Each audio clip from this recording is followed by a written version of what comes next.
You are Locked On Ole Miss, your daily podcast on the Ole Miss Rebels. Part of the Locked On Podcast Network, your team every day. Do us a favor, like, subscribe, and comment on the video down below. Subscribe to the podcast on whichever audio podcast you're listening to and give it a 5-star review. It costs absolutely nothing, but keeps all of this free. If you want more, join the Insiders program in the subtext link down below. No trolls, 14-day free trial, and the easiest way ever to cancel. So give that a try. And don't forget to check out a second listen on the network.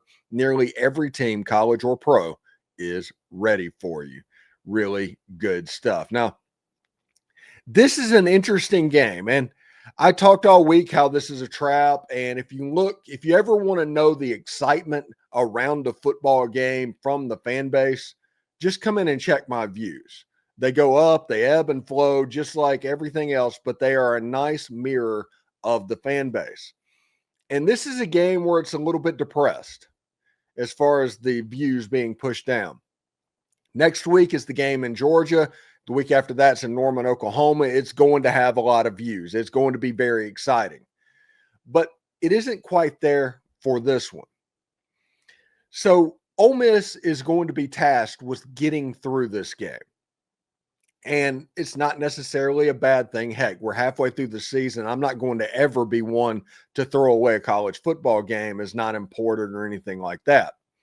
But this is a game to get everything where you need it before you hit that stretch. This is the last game that you have to tune up and get everything clicking on the right level before you go to Athens and before you go to Norman. Granted, if you lost this game against Washington State, it wouldn't necessarily matter if Norman or Athens, Georgia, but you have the opportunity to get right in this game. And what I mean by that is the explosive play percentage needs to get right. There needs to be more sacks. There needs to be more tackles for loss, interceptions, things like that. This has not been an explosive defense to this point. Now, they've been a good defense as far as the one thing that's important, and that's giving up a low amount of points. But compared to the 2024 defense, this has not been an explosive defense.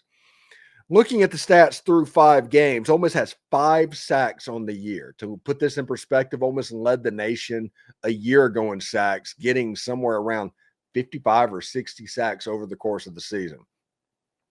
5 sacks for the Ole Miss Rebels this year. Now, that's not necessarily them not getting to the quarterback, because there's several players that have a decent number of quarterback hurries or pressures, and they just haven't gotten the sack yet.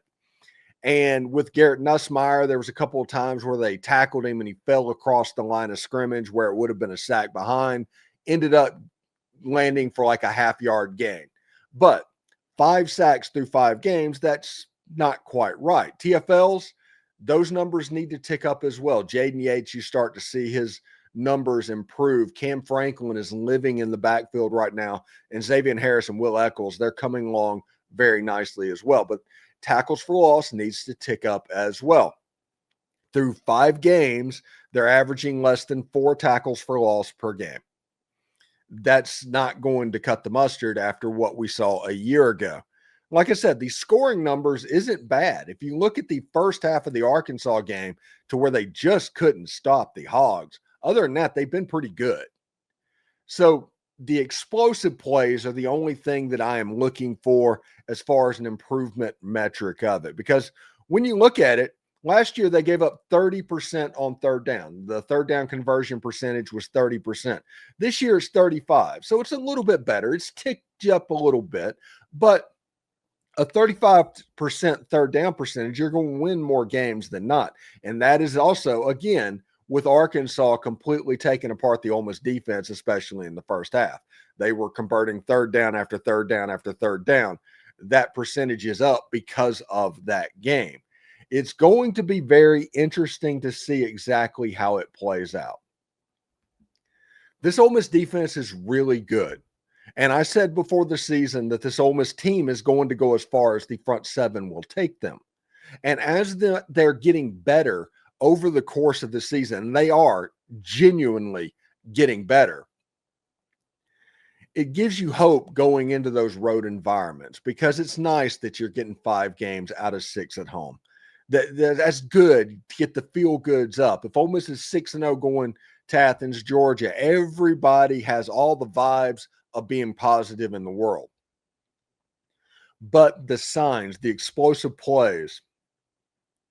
Listen, Washington State had 5 turnovers in the first half of the North Texas game. They've had 9 turnovers over the course of the last 3 games, and that includes North Texas, Washington, and Colorado State, who they dominate that Colorado State game, so they probably didn't turn the ball over there. Short fields have been catastrophic for Washington State. If you want this game to be over quickly, and that is a possibility of being over quickly, you probably need a turnover. You need an explosive or 2. You need to get up by 2 or 3 scores and just kind of throttle down a little bit and kind of coast to the finish line. If you can do that, that would be an ideal situation for the Ole Miss Rebels before the Georgia game, getting ready for that.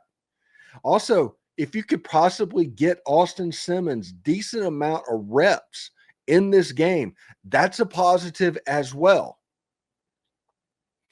Listen, Lane Kiffin wants to play the game to where, hey, we don't know who our quarterback is, so Kirby has to prepare for it. Fine, great. Get Austin Simmons those reps in this game. All right, here's the graphic I made about why Ole Miss is going to defeat Washington State. Kewan Lacy should be the dominant force against Washington State on Saturday, especially on the edges of the defense. And second, Washington State defensively is giving up 3 points per drive. And in the Apple Cup, Wazzu gave up 475 yards and only 52 plays at home. And the Huskies were 8 of 9 on third down. Those are all things that I mentioned to you earlier, but I wanted to put the graphic up because I spent time building it, if we're going to be completely honest about it. But it's a game. This is a game that Ole Miss should win. And because of those things that I just told you, my prediction of 35-17, my prediction of 38-17, whatever it was, has gone up. And it's pretty considerably gone up because those numbers are scary a little bit. Those numbers, you look at Jimmy Rogers and all of the players that came over, you can see that they're going to be a good team. They're going to be a well-coached team. If you create a dynasty in the FCS level, they're going to be good, which means they're going to have some excellent schemes offensively and defensively to try and slow Ole Miss down. But at the end of the day, this is a Jimmy's and a Joe's game. Not all of football. Everybody likes to just say Jimmy's and Joe's over X's and O's just as a blanket statement. That's not the case. But this game, it is the case. This game will be about the Jimmies and the Joes rather than the X's and the O's. And if you come out and you don't turn the ball over, you don't commit penalties, you are going to win this game going away just because you have a better team than the other team.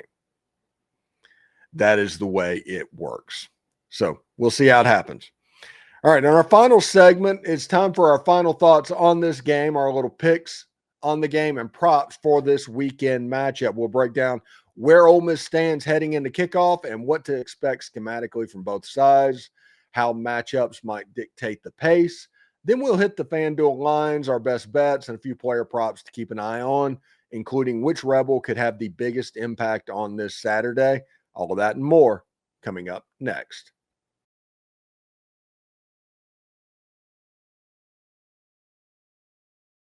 Thanks again for making the Locked On Ole Miss podcast your go-to source for Ole Miss sports. We pride ourselves on offering the most comprehensive perspectives, which is why we're the front door of Ole Miss. Don't believe me? Google Ole Miss podcast and see how much we come up. Don't forget to subscribe, like, and comment. It helps the show, and it's completely free. Your support means the world to us.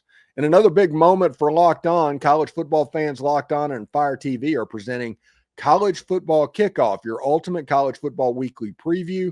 Drake Toll of Locked On Big 12 leads the conversation, alongside two-time AP Coach of the Year Gary Patterson, former college star Jesse Holley, and Locked On's local experts. A college football preview show only Locked On can do. Catch College Football Kickoff every Thursday throughout the season, only on Fire TV.